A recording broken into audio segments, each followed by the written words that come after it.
안녕하세요. 오늘은 어지럼증에 대해서 함께 생각해 보도록 하겠습니다. 어지럼증은 일상생활에서 쉽게 느껴지는 증상 중 하나이죠. 높은 산에 올라갔을 때라든가 앉았다 일어설 때나 멀미를 할 때 등 정상 감각계가 외부 자극으로 인해 일시적으로 느끼는 어지럼증을 생리적 어지럼증이라고 하는데, 이러한 생리적 어지럼증은 보통 약간의 휴식으로도 금방 회복되지만 바쁜 현대인들은 극심한 스트레스와 과로로 인하여 일상생활 속에서 어지럼증을 느끼는 빈도가 점차 증가하고 있는 것 같습니다.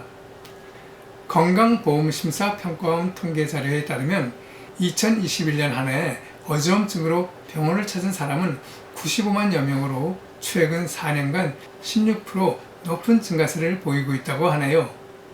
가벼운 어지럼증은 대수롭지 않게 여기는 경우가 많기 때문에 실제 어지럼증을 겪는 사람은 이보다 훨씬 많을 것으로 추정되고 있으며, 일반적으로 성인의 경우 어지럼증 유병률은 20-30%에 달한다고 합니다. 어지럼증은 느끼는 정도에 따라 단순 현기증과 현우로 구분하여 어지러움 정도를 나타내지요. 단순 현기증은 어지러운 느낌을 순간 눈이 핑 돌아요, 눈앞이 캄캄해져요 라고 표현하는 데 반해, 현우는 온 세상이 빙글빙글 돈다고 말하며 어지러워 눈을 찔끔 감으면 마치 놀이기구를 탈 때 느껴지는 어지러움과 함께 속이 울렁거리기도 하고 심한 경우 구토까지 경험하기도 합니다. 발생 원인에 따라서 어지럼증은 중추성 어지럼증과 말초성 어지럼증, 그리고 시민성 어지럼증으로 크게 나눌 수 있는데요. 중추성 어지럼증이란 뇌혈관과 뇌조직, 뇌신경의 문제를 나타내는 어지럼증을 말하고, 말초성 어지럼증은 귀 속 내이의 평형기관인 전정기관의 문제로 나타나는 어지럼증이며, 시민성 어지럼증은 공황장애나 불안신경증 등 심리적 원인으로 자율신경의 문제로 나타나는 어지럼증을 말합니다. 그 외에도 빈혈이나 영양 부족, 스트레스와 과로, 면역력 저하와 노화, 수면 부족 등 다양한 원인으로 인해 어지럼증이 유발되기도 하죠. 이석증과 같이 이석을 치환하면 치료되는 경우도 있고, 전전기관과 중추신경계의 평형 기능에 문제가 있는 경우에는 전전기능과 중추신경계의 평형 기능이 잘 이루어질 수 있도록 하면 치료가 됩니다. 그리고 빈혈과 고혈압, 뇌경색, 당뇨병, 협심증 등으로 인한 만성질환이 원인이 될 때는 질병 치료가 함께 이루어져야 하고, 혈압약과 당뇨약, 항암제와 항생제, 이뇨제, 항우울제와 신경안정제, 진통소염제와 근육이완제 등과 같이 부작용으로 어지럼증을 일으킬 수 있는 약물을 장기간 복용하고 있는 경우에는 이들 약물로 인해 나타나는 어지럼증이 아닌지 잘 살펴보아야 합니다. 이와 같이 어지럼증을 유발할 수 있는 원인을 알아내어 그에 합당한 처치를 하는 것이 필요하지요. 그러나 검사상 특별한 이유가 없는데도 원인 불명의 만성 어지럼증으로 인하여 고생하는 사람들을 주위에서 종종 보게 되는데, 이런 경우 정말 괴로울 수밖에 없습니다.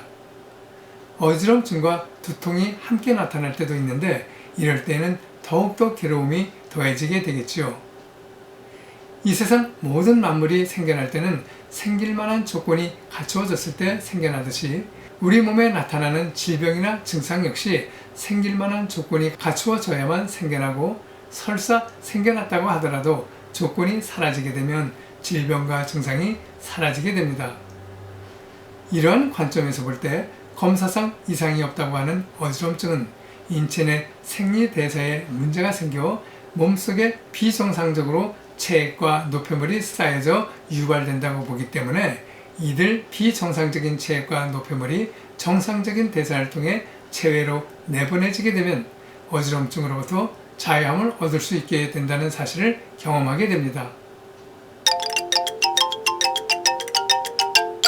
23세 대학 재학 중인 여대생으로 오래전부터 어지러움 증상이 나타나 그동안 병의원에 다니며 MRI, CT 등 여러 가지 검사를 받아보았으나 별다른 이상이 없다 하여 신경안정제와 보나린 등을 처방받아 복용하곤 하였는데 별다른 효과를 보지 못했다고 합니다.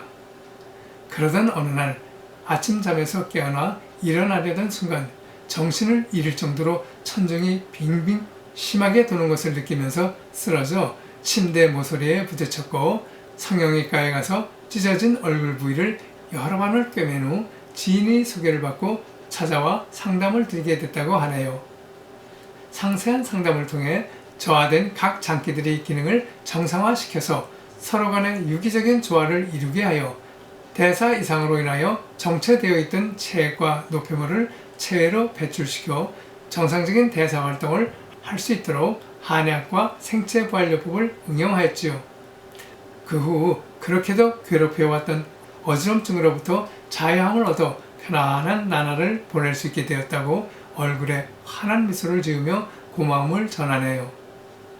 어지럼증은 때때로 자신감을 잃게 하고 사회생활에 있어서 어려움을 주기도 합니다. 오랫동안 갖가지 방법으로도 치료가 되지 않아 방법이 없다고 낙심하는 분들이 계신가요?